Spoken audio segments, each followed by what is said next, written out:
Good afternoon. Thought I would start this video at 1:41 on the afternoon of Saturday, 15th of January 2022, North American Eastern Time. I tried an original go to the video was a little bit long and it just seriously cut out at just under 22 minutes in, so I'm going to try to shorten it, see if it works. My response is to this claim by Bald and Bankrupt, by the Bald and Bankrupt YouTube man, in a video that he released late in August 2018, that somehow studying Russian grammar is not a good way to go. Please stay tuned for my response for his video and my response to it. Today I want to talk about learning Russian, how I managed to learn Russian, and the number one tip for learning Russian that will save you months, years of wasted effort. Russian is considered a difficult language. No doubt. But why is it considered a difficult language? Is it vocabulary? No, the vocabulary is not difficult to learn. Just a matter of learning lists and words. Is it because of the alphabet's different than the Latin alphabet? Yeah. No. Yes, the French alphabet has some different characters than the English alphabet, but that didn't either put me off learning French or make it necessarily harder to do. So I'm going to go through the video. Yeah. That takes what? 2 hours and you've learnt the alphabet. That's not a problem. Yeah, no. There's one reason why Russian is considered a difficult language to learn, and that is because of grammar. The Russian grammar is the biggest pain in the arse for a Russian language learner than anything else. It's a nightmare. You've got this case system where you need to know these things like the genitive case, the locative case, the accusative case. Man, it's a nightmare. And it put me off learning Russian for many years, and it stunted my progress completely. Because I was both terrified by the grammar, and I was perplexed by it. You know, let's take the word big, bolshoi. Wow. You know how many ways you can say Russian? Wait for it. 100 ways. Wow. Bolshoi, bolshom, bolshich, bolshamo. It's very difficult, but that's what it's almost impossible to learn that unless you live in Russia for a number of years and just drill it and drill it and drill it. But not everyone has the luxury of moving. No. So I know that in terms of big is kind of an ambiguous word, so I'll try to have the opposite, small. In French, there are four ways of saying it. One for each. Two for the singular, masculine, feminine. Two for the plural. So masculine singular is petit, P-E-T-I-T. Feminine singular is petite, with an E at the end. Masculine plural is petit, with an S after the T. And feminine plural is pronounced the same, not pronounced, is pronounced the same as singular, but with an S. Petite. That's it. So, to say that car is small, because one of the words for a car, voiture, is feminine, that would say, quelle voiture est petite? That's the proper way to do so. So yes, very simple. Then there are also ways of saying in the past, and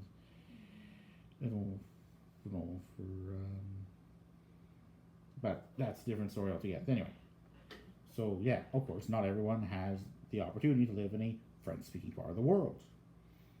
Well, I live in a French-speaking country, Canada, but not in a predominantly French-speaking part of the country, Toronto.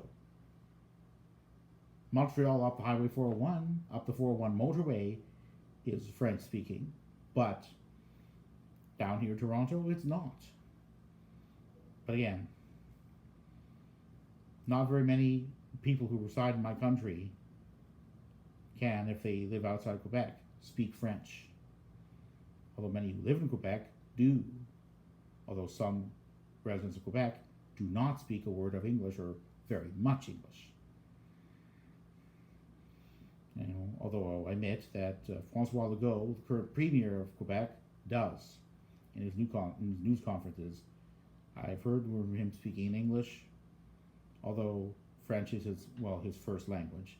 He's from that province, originally born there. So, enough of that, so I'm going to go this way. To Russia or Belarus or Ukraine or any other Russian language speaking country. No. So my tip and how I made great progress was just deciding that's it.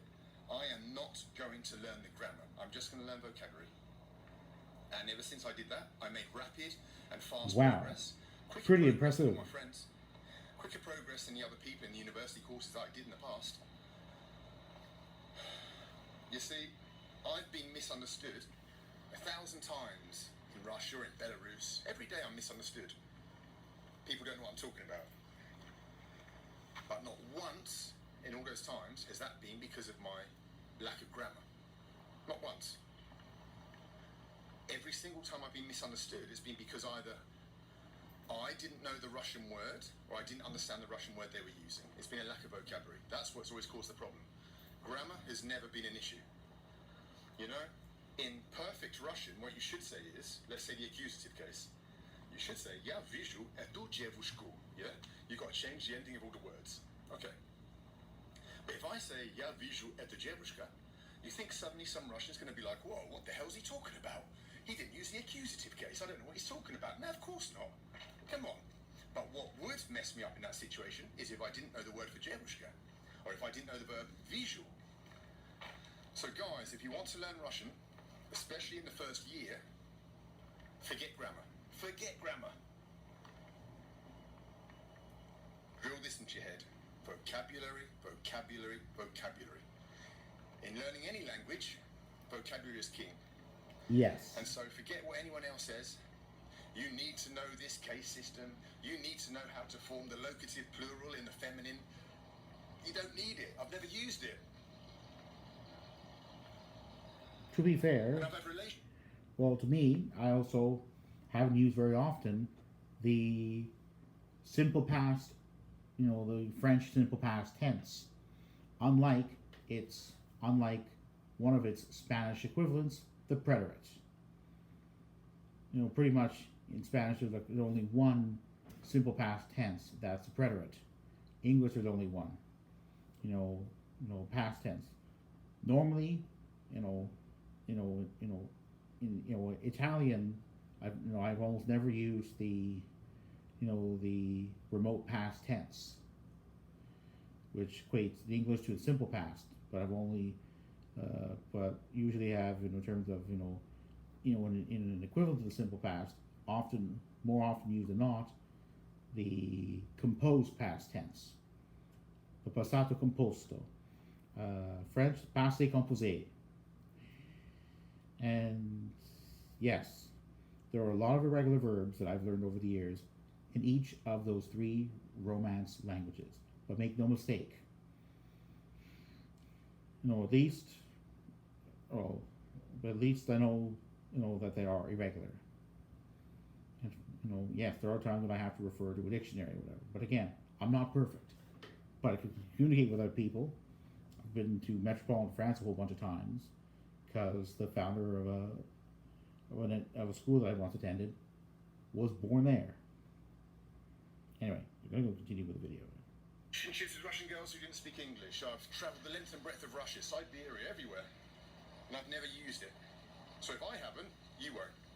The only people who need to learn grammar is people who are using Russian to pass an exam, such as university students. Sure. If you've got an exam, you need to speak perfect Russian.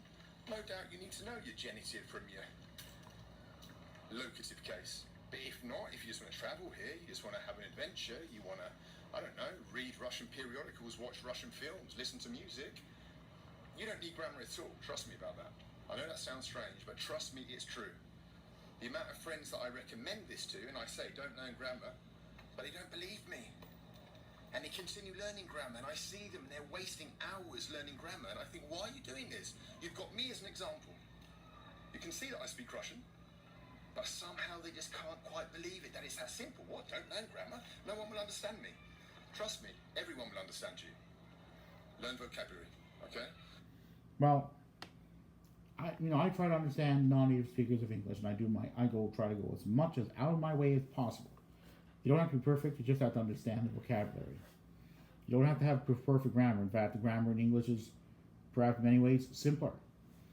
For starters, there are only two verbs in English, to be and to have, that in the present tense, have different conjugations. So, for the verb to be, there is I am, you are, he is, she is, it is, one is.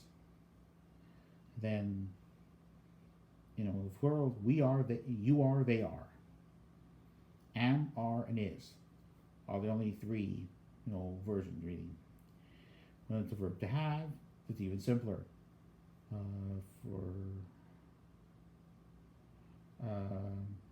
Third person singular is has, he, she, or it. It, one has.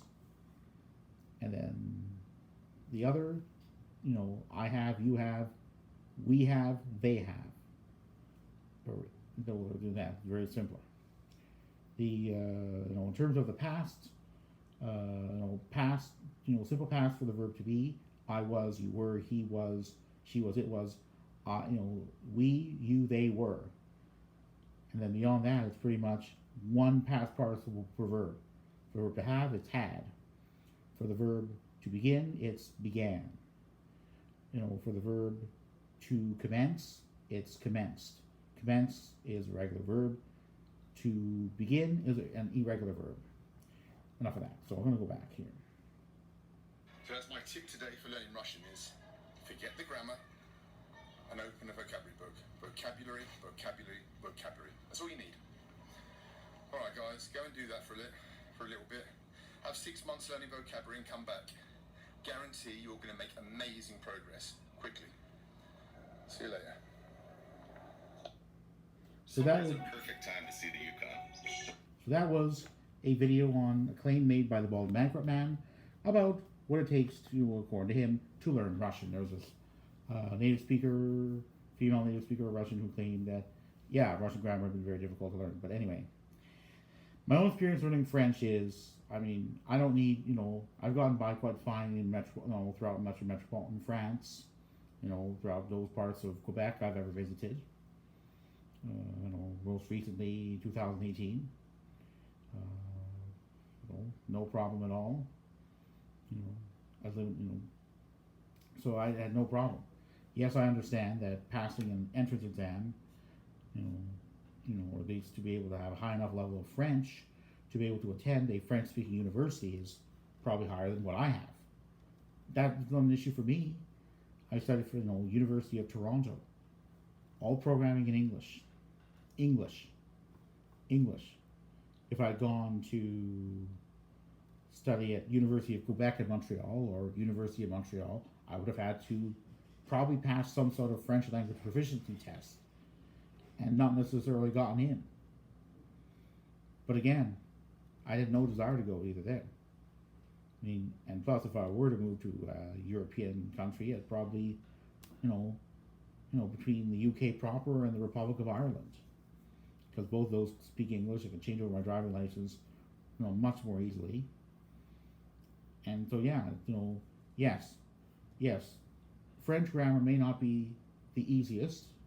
English, in terms of tenses, it's probably a lot easier. You don't have to worry. Okay, for French, you have to use the verb avoir or être for at least for any for the composed past tense, the past perfect.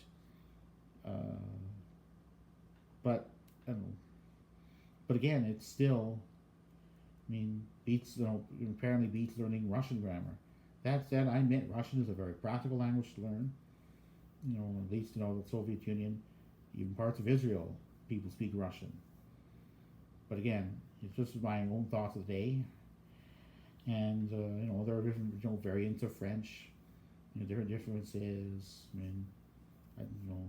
I thought, before learning the word cacahuète, it's one version to say peanut, it had always been arachide.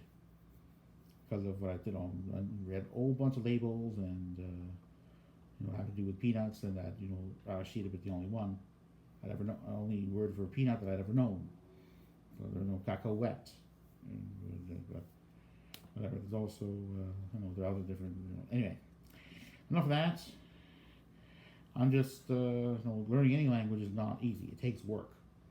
It took me, there was a time when, I'd go out travel to Spain. I hadn't known a word Spanish, but now I can speak Spanish around at an intermediate level, bordering on upper intermediate.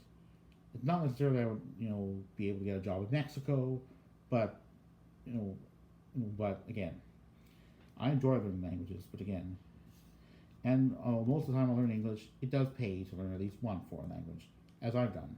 And I commend the Bald and Bankrupt YouTube man for having learned to speak Russian, because it does pay to do so.